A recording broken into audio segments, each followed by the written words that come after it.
The member from Guelph. Thanks, Speaker. Good to see you in the chair today. I rise to speak to the amendment to the Standing Order Motion 73.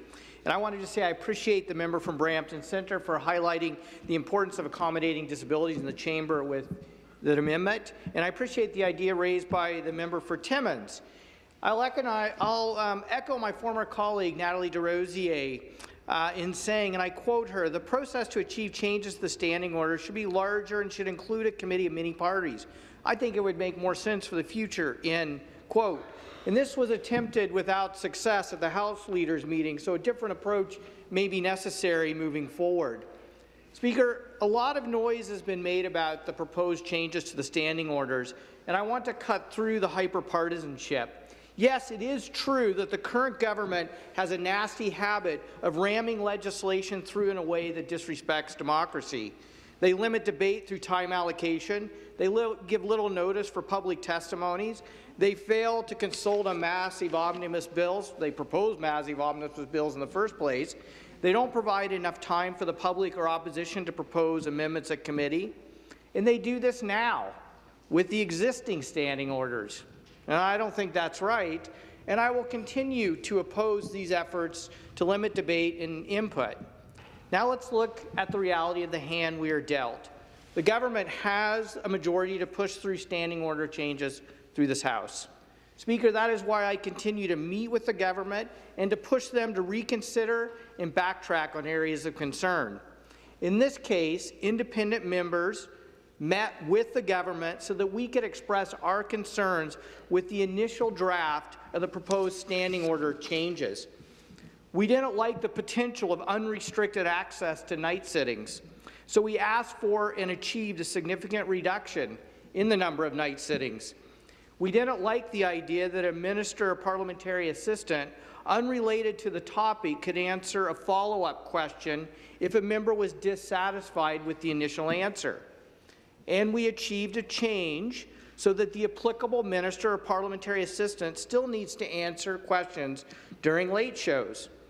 And we asked for increased debate time for independents whose participation rights are underrepresented in this House. Speaker, 1.4 million people voted for the Green Party or the Liberal Party in the last election, but under our broken first-past-the-post system, their voices are not reflected in terms of the seats in the House or speaking time. More voices speaking out means more people holding the government accountable. It means less hyperbole and overblown partisan rhetoric. Two parties should not have a monopoly on the debate because there are more than two views in this province. And let me be clear, independents have been asking for additional ways to participate in debate for over a year. We've approached the government and we've approached the official opposition. And as the former House Leader said in his debate for a long time, the government refused to move. Now they have, because we continue to fight for our participation rights, and those rights now are reflected in the proposed changes to the standing orders. From the official opposition, we heard nothing until the amendment that we now see was put forward. So I share the official opposition's concerns that the government is pushing bills through the legislature too fast. And I will continue to vote against the government's efforts to use time allocation to limit debate. But, Speaker, we need to be clear. This is happening right now under the existing standing order rules. On review, I can see that the proposed standing order changes allow one more hour of debate a day on a bill by calling it in the morning and the afternoon. So although the minimum of 6.5 hours required for second reading stays the same, the government could push a bill through faster in a day by calling for debate in the morning, the afternoon, and the evening. I'm concerned about this change, and I've expressed this concern to the government. I don't think they should be able to call for debate morning, afternoon, and evening. So unfortunately, Speaker, I can't move an amendment right now because there are already two amendments on the floor. However, Speaker, I have written an amendment that would require unanimous consent in the House for the government to call for debate in the evening if it has already been debated in the morning and the afternoon. This could mostly preserve the status quo. I'm hoping you support that amendment. Will you support that amendment if I have the opportunity to bring it forward?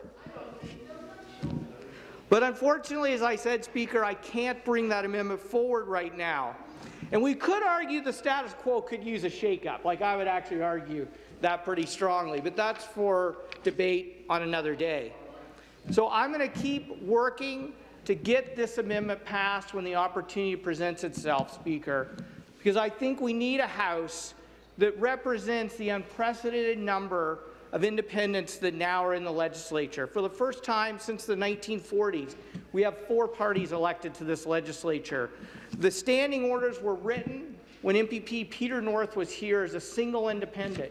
Now we have a number of independents, and the standing orders need to reflect the democratic rights of independents, because the people of Ontario who voted for those parties and those members deserve to have their voices heard in this House.